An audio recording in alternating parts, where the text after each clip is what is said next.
அனைவருக்கும் வணக்கம். நான் லெப்டினன்ட் விஎல் விமலா. உங்களை மெட்ராஸ் விஎல் விமலா சேனலுக்கு மீண்டும் வரவேற்கிறேன். This channel is all about listening and learning the language and getting motivated. நீங்கள் எல்லோரும் சந்தோஷமாக இருப்பீங்கன்னு நம்புகிறேன். இதற்கு முந்தைய வீடியோவில் உணவை விவரிக்கக்கூடிய மற்றும் உணவை சமைத்தவர்களுக்கு காம்ப்ளிமெண்ட்டாக அமையக்கூடிய வார்த்தைகள் மற்றும் வாக்கியங்களை பார்த்தோம். அவை அனைத்தையும் நீங்கள் உங்கள் தினசரி வாழ்க்கையில் பயன்படுத்தியிருப்பீங்கன்னு நம்புகிறேன். இப்போ இந்த வீடியோவில் சிம்பிள் பாஸ்ட் டென்ஸையும் 12 பணம் சம்பந்தப்பட்ட verb மற்றும் அதனுடைய பயன்பாட்டை பற்றியும் பார்க்கலாம். பாஸ்ட் டென்ஸ் என்றால் என்ன? பாஸ்ட் டென்ஸ் என்பது கடந்த காலத்தில் முடிந்த செயலையோ அல்லது முன்பு இருந்த ஒரு நிலையையோ விவரிக்கும் டென்ஸ் ஃபார்ம். நடந்து முடிந்த நிகழ்வுகளை விவரிக்க பயன்படுத்துவதால் இதை கதை சொல்லும் டென்ஸ் ஃபார்ம் என்றும் விவரிக்கலாம். எக்ஸாம்பிள், கதை இறந்த காலத்தில் சொல்லப்படுவது. இது மிகவும் இம்பார்ட்டண்ட்டான மற்றும் எளிமையான டென்ஸ் ஃபார்ம். இந்த டென்ஸை எங்கே பயன்படுத்துகிறோம் அப்படிங்கிறத வைத்து இது மிகவும் இம்பார்ட்டன்ட். ஒரு பாஷையை அதிகபட்சமாக என்ன நடந்ததுங்கிறத இன்னொருத்தவங்களுக்கு விவரிக்கிறதுக்காக பயன்படுத்துகிறோம். அப்படி பயன்படுத்தும் போதெல்லாம் பயன்படுத்துகிற டென்ஸ் இந்த பாஸ்ட் டென்ஸ் தான். பாஸ்ட் டென்ஸின் 4 ஃபார்முமே இது போல தான். இது மிகவும் ஈஸியான டென்ஸ் ஃபார்மும் கூட. ஏன்னா இதற்கான ஃபார்முலா அவ்வளவு ஈஸியான. இதற்கான ஃபார்முலா என்னன்னு பார்த்தோம்னா, subject plus past tense verb plus object. இதில் சப்ஜெக்ட் எதுவாக இருந்தாலும் verb-ஐ மாடிஃபை பண்ண தேவையே இல்லை. Example, I wrote a story, we wrote a story, you wrote a story, you all wrote a story, he or she or it wrote a story, they wrote a story. இது ஈஸியான tense இல்லையா?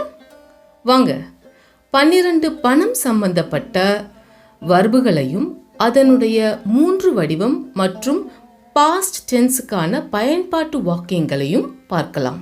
முதலாவது வார்த்தை discount. இது festival season இல்லைங்களா? இந்த வார்த்தையை நீங்கள் அடிக்கடிக்கு கேள்விப்படுவீங்க. இதற்கான 3 வடிவங்கள் டிஸ்கவுண்ட், டிஸ்கவுண்டட், டிஸ்கவுண்டட். அதற்கான அர்த்தம் to consider something not important, அதாவது முக்கியத்துவம் இல்லாதது என்று கருது, புறக்கணி.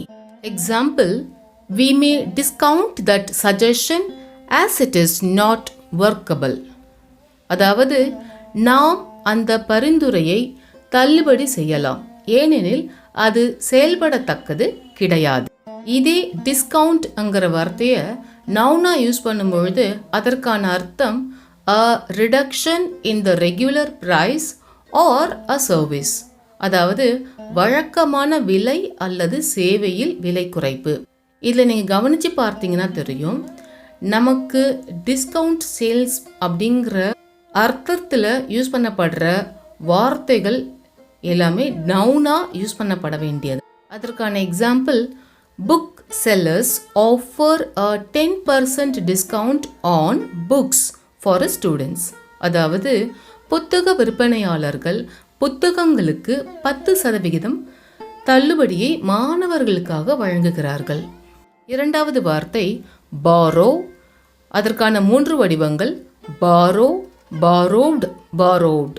அதற்கான அர்த்தம் borrowing money means getting money from a person or bank with the intention of returning it, அதாவது பணம் கடன் வாங்குவது என்பது ஒரு நபரிடமிருந்தோ அல்லது வங்கியிடமிருந்தோ பணத்தை திருப்பி தரும் நோக்கத்துடன் பெறுவதாகும்.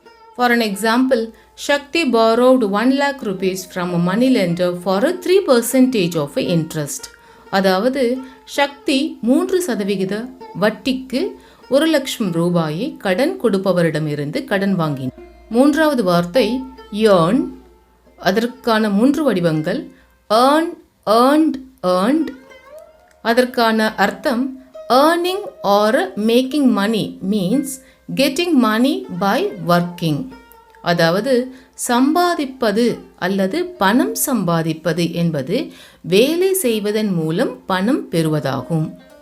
அதற்கான example, Subhadra earned her money through her hard work. அதாவது சுபத்ரா தனது கடின உழைப்பால் பணம் சம்பாதித்தார். நான்காவது வார்த்தை inherit. அதனுடைய 3 வடிவங்கள் inherit, inherited, inherited. அதற்கான அர்த்தம் receive something from someone after his or her death or by genetic transmission or from a predecessor. அதாவது ஒருவரிடமிருந்து அவரது மரணத்திற்கு பிறகு அல்லது மரபணு பரிமாற்றம் மூலம் அல்லது முன்னோர்களிடமிருந்து ஏதாவது பெறுவது. அதற்கான example, she inherited money from her grandmother. அதாவது அவள் பாட்டியிடம் இருந்து பணத்தை பெற்றார். ஐந்தாவது வார்த்தை invest. அதனுடைய 3 வடிவங்கள் invest, invested, invested. அதற்கான அர்த்தம் buy shares in the bank, business, property, etc. with an intention of getting a profit. அதாவது லாபம் பெறும் நோக்கத்துடன் வங்கி, வணிகத் தொழில், சொத்து போன்றவற்றில் பங்குகள் வாங்கு. அதாவது ஆதாய நோக்கில் முதலீடு. அதற்கான example, Sarath invested all his earned money in shares. Sarath சம்பாதித்த பணத்தை எல்லாம் பங்குகளில் முதலீடு செய்தார். ஆறாவது வார்த்தை spend. அதற்கான 3 வடிவங்கள் spend, spent, spent. அதற்கான அர்த்தம் give money while buying things. அதாவது பொருட்களை வாங்கும் பொழுது பணம் கொடுங்கள். அதற்கான example, Sunaina spent a huge amount of money on buying Diwali dresses. அதாவது சுனைனா தீபாவளி ஆடைகளை வாங்குவதற்கு பெரும் தொகையை செலவழித்தார். ஏழாவது வார்த்தை lend. அதனுடைய 3 வடிவங்கள் lend, lent, lent. அதற்கான அர்த்தம் give money to someone with the intention of getting it back. அதாவது பணத்தை திரும்ப பெறும் நோக்கத்துடன் ஒருவரிடம் கொடுங்கள். அதற்கான example, Shylock lent his money to Antonio with an intention of getting more money in return. அதாவது ஷைலக் தனது பணத்தை ஆண்டோனியோவுக்கு அதிக பணமாக திரும்பி பெறும் எண்ணத்துடன் கடனாக கொடுத்தார். எட்டாவது வார்த்தை pay. அதனுடைய 3 வடிவங்கள் pay, paid, paid. அதற்கான அர்த்தம் give money for goods or services. அதாவது பொருட்கள் அல்லது சேவைகளுக்கு பணம் கொடுங்கள். Example, I paid rupees 20,000 to buy this new refrigerator. இந்த புதிய குளிர்சாதன பெட்டியை வாங்க 20,000 ரூபாய் கொடுத்தேன். 9வது வார்த்தை save. அதனுடைய 3 வடிவங்கள் save, saved, saved. அதற்கான அர்த்தம் keep money for future needs. அதாவது எதிர்கால தேவைகளுக்காக பணத்தை வைத்துக் கொள்ளுங்கள். அதற்கான example, I saved rupees 3 crore to buy a house. அதாவது வீடு வாங்க 3 கோடி ரூபாயை சேமித்தேன். 10வது வார்த்தை owe. அதனுடைய 3 வடிவங்கள் owe, owed, owed. அதற்கான அர்த்தம் when someone is supposed to pay to someone else or return money to someone. அதாவது யாரோ ஒருவருக்கு பணம் செலுத்த வேண்டும் அல்லது ஒருவருக்கு பணத்தை திரும்பி கொடுக்க வேண்டும். அதற்கான example, Sandra owed money to the bank for the loan she had taken 6 months ago. அதாவது சாந்த்ரா 6 மாதங்களுக்கு முன்பு வாங்கிய கடனை வங்கியில் செலுத்த வேண்டி இருந்தது. 11வது வார்த்தை lose. அதனுடைய 3 வடிவங்கள் lose, lost, lost. அதற்கான அர்த்தம் misplacing money or losing money in a bet or in a gambling. அதாவது பணத்தை தவறாக வைப்பது அல்லது பந்தயம் அல்லது சூதாட்டத்தில் பணத்தை இழப்பது. அதற்கான example, I lost a lot of money in the cricket betting. அதாவது கிரிக்கெட் பந்தயத்தில் நிறைய பணத்தை இழந்தேன். இறுதியான வார்த்தை 12வது வார்த்தை win. அதனுடைய 3 வடிவங்கள் win, won, won. அதற்கான அர்த்தம் making money through winning a competition, a lottery or by betting in a gambling. அதாவது ஒரு போட்டி அல்லது லாட்டரியை வெல்வதன் மூலம் அல்லது பந்தயம் அல்லது சூதாட்டத்தில் பணத்தை சம்பாதித்தல்.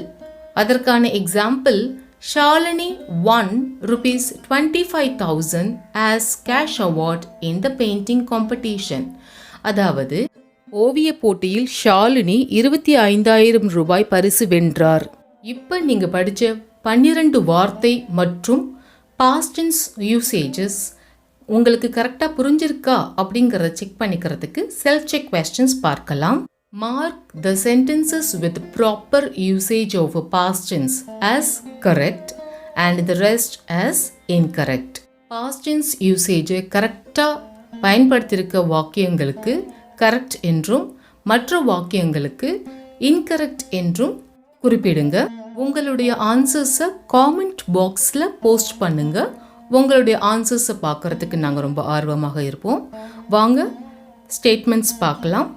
முதலாவது statement, he has owed them 3 competitions prize money. இரண்டாவது statement, they won cash award in the competition. மூன்றாவது statement, Srinidhi lost her money in her business. நான்காவது statement, Akash inherited his forefathers' bank balance. ஐந்தாவது statement, we saved enough money for buying a laptop. I hope you have enjoyed watching this video. Do share, like, comment and subscribe. Thanks for watching this video till the end of it. Until we meet in the next video, take care.